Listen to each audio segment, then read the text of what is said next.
Hey everybody, welcome to episode 20 of Cool Chords.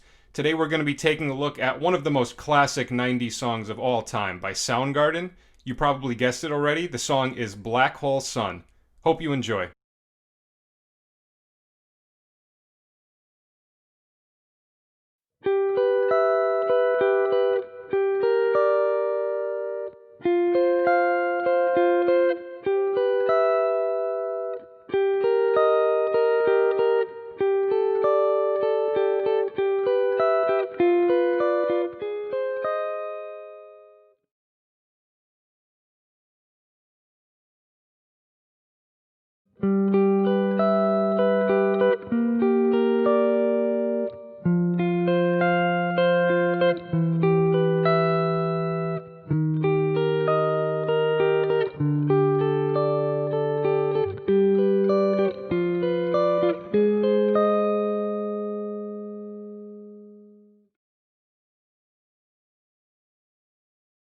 Alright, so this song is pretty heavily discussed and debated in the music theory community. A lot of people have different ways of interpreting some of the chords and what their functions are, and I have some of my own thoughts on that I'd like to add to the conversation, particularly with the second to last chord. That seems to be the most debated chord, and everybody seems to have a different way of interpreting that and thinking of what it's functioning as. I also want to add some thoughts as far as the vocal melody and how we can use some of those notes to look at it against the chords that are happening to give us some further insight into what some of the tonalities could be that are going on within the chords. So a lot of unique stuff going on, and we are in the key of G. And basically what we're doing is we're weaving in and out of chords that are in the key of G major and G minor, which would be the parallel minor. So it gets this really interesting sound. So we start out with a G6 chord, and I included the bass notes on the bottom just because the guitar part isn't doing that in the real song, but I think it's cool to be able to do that on one guitar just to kind of see the relationship between the chord movement and see how the bass note is really defining a lot of what's happening in these chords. So we start with this G6 chord, so I'm just barring my ring finger on the top three strings on the 12th fret. And that's the pattern. So now if you want to add the bass note, you put your pointer finger on G on the 5th string.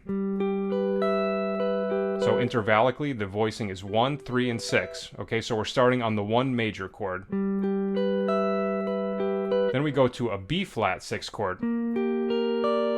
Now this is really interesting because now we're taking a chord from the parallel minor key, right? B flat 6 would be out of a G minor scale. So we put our ring finger on G, middle finger on B flat, pointer finger on D, and then if you want you can add your pinky on the B flat on the 5th string. And then from there we go to an F5 chord, just a power chord. So F, and then bar your pinky on C and F. And then if you want you can add your ring finger on F on the 5th string, or 6th string, I'm sorry. And then after that, we go to an E minor chord. So the top three notes are going to stay the same as the first chord, but we add our middle finger on E on the 6th string. So that's the first set of 4 chords. So let's break that down and see what's going on. So we start on the 1 chord major, flat 3 major, which is in the parallel minor key. Then we have this this F5 chord, which would be the flat 7 chord, right? But there's no third, so it's not being defined as major. It's just a power chord. And then when we go to the E minor chord, that's the 6th chord of G major. So the first chord is in the major key, the second and third chord is in the minor key, and then the 4th chord is in the major key again. But now, another thing that makes this really interesting is if you look at the vocal melody over this whole part, it's all playing notes right out of the G major pentatonic scale.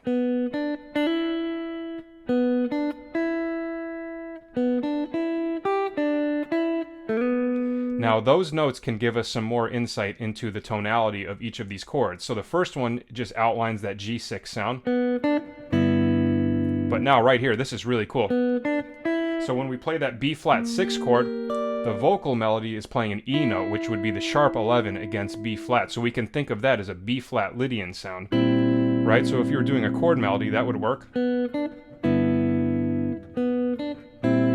Right, I think that outlines the sound pretty well. And now right here, this happens over the F power chord. So if we look at those notes against F, it's the major 7, the 9, the 6, and then the 7. So it could be like a major 7, F major 7 sound. Right? And then that last note is B, which is happening over the E minor. That's the 5 of E minor. So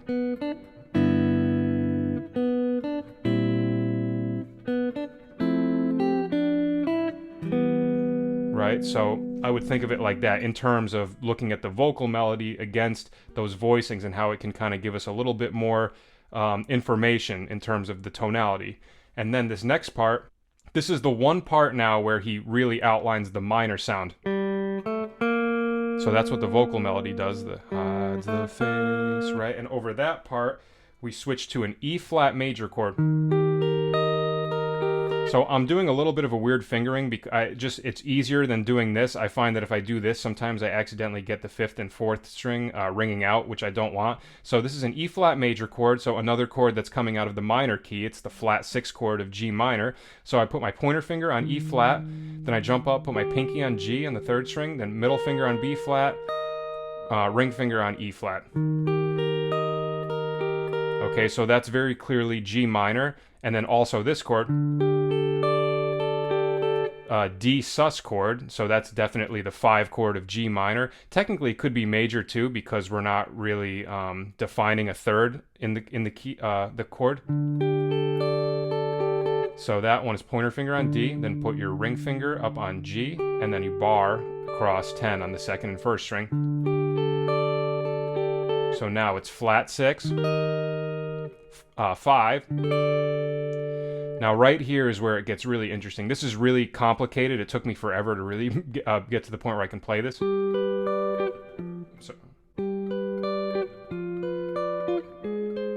So that last little movement is probably the most debated part of the entire song. So the first part is just a G major. So I'm just doing a G with my pointer finger, skip a string, and then I have my ring on G, pinky on B, and I'm barring my pointer finger so I can get the D on the 1st string. So that's clearly just the one chord, the one major chord. And the pattern goes 3rd string, 2nd string, 1st string, 3rd string. Now right here, this is the chord that I'm talking about that everybody seems to have a different interpretation.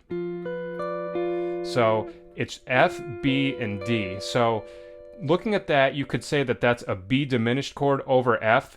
That seems to be a little bit of a confusing harmonic movement to me. But one thing, the reason why I named it G over F is because when I was trying to do the chord melody, that seemed to be, right? To me, that kind of seemed to outline the sound of the movement pretty well. So I would just say it's the one chord with the flatted 7th in the bass, right? Very ambiguous. There's a lot of different ways that you can interpret that chord. That might not be the most accurate way, but to my ears, I'm just basing a lot of this off of just trying to come up with a chord melody for it, and that voicing seemed to be kind of the most, smooth, just clean sounding outline of the harmony, in my opinion. But, if you have a different interpretation, I would love to hear it. So now, and then we end, and then we end on an A flat major chord. So it's just the same voicing we did for the G chord, just up a fret, and you go. So that's the flat 2 chord of the G major key, right? So in jazz terms, you could think of that as a tritone sub, even though there's not a dominant 7 on it. Tritone sub is when you take the 5 chord of whatever key you're in. In this case, we're in the key of G, so the 5 is D. You go a tritone away, which would be A flat. Typically, you make it dominant, but in this case, you could just, it's just major. You could think of that as a tritone sub, and then it sets us up to go back to the G6 chord. Okay, so a lot of different stuff going on there. So to review everything we just went over, we start on the 1 chord, playing a 6 chord off of the 1. The flat 3 chord also is a 6 chord. The flat 7 chord, which is out of the minor key. Then the natural 6 chord, E minor, which is out of the major key. And then 2 more chords out of minor, E flat major, which is our flat 6. D sus, which is our 5 chord.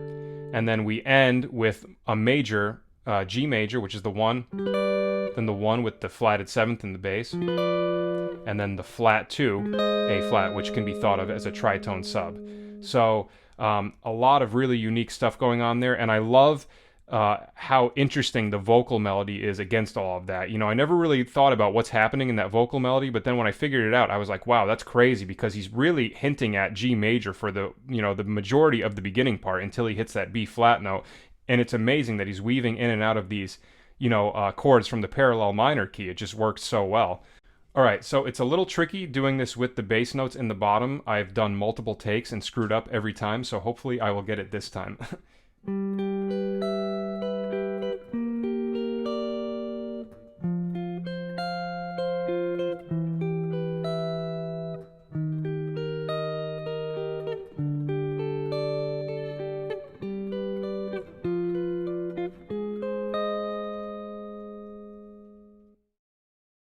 All right, that is our progression for this week. I hope you enjoyed it, and I hope you learned something. And like I said, this is a pretty heavily debated chord progression in the music community, so if you have a different viewpoint on some of these chords and you analyze it in a different way from me, please feel free to let me know in the comments. I would love to hear your thoughts. You know, chord progressions like this is what makes music theory so much fun, because, you know, we can have all these different viewpoints and analyze certain chords in different ways. And at the end of the day, it's still slightly confusing as to what's going on for sure in the song, which, you know, I love that kind of stuff. I love the ambiguity of it, and it makes music theory that much more fun and mysterious, you know? So thanks a lot for watching, and I will see you guys at the next video. Take care.